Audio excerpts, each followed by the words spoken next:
एक जंगल में एक हाथी और एक बकरी रहते थे। दोनों बहुत पक्के दोस्त थे। दोनों साथ में मिलकर हर दिन खाने की तलाश करते और साथ में ही खाते थे। एक दिन दोनों खाने की तलाश में अपने जंगल से बहुत दूर निकल गए। वहाँ उन्हें एक तालाब दिखाई दिया। उसी तालाब के किनारे एक बेर का पेड़ था। बेर का पेड़ देखकर हाथी और बकरी बहुत खुश हुए। वह दोनों बेर के पेड़ के पास गए। फिर हाथी ने अपनी सूंड से बेर के पेड़ को जोर से हिलाया और जमीन पर ढेर सारे पके हुए बेर गिरने लगे। बकरी जल्दी जल्दी गिरे हुए बेरों को इकट्ठा करने लगी।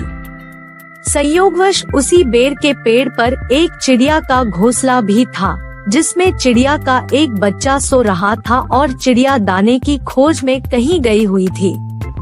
बेर का पेड़ जोर से हिलाने के कारण चिड़िया का बच्चा घोंसले से बाहर तालाब में गिर पड़ा और डूबने लगा।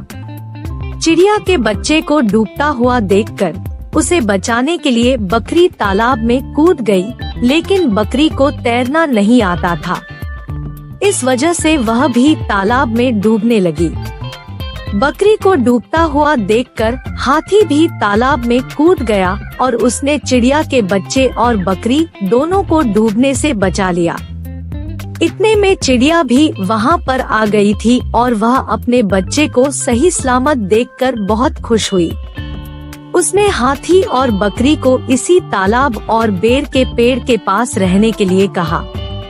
तब से हाथी और बकरी भी चिड़िया के साथ उस बेर के पेड़ के नीचे रहने लगे। कुछ ही दिनों में चिड़िया का बच्चा बड़ा हो गया।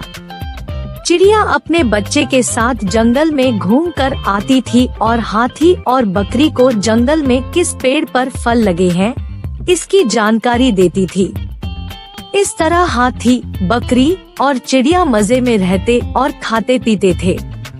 कहानी से सीख: हमें किसी का बुरा नहीं करना चाहिए।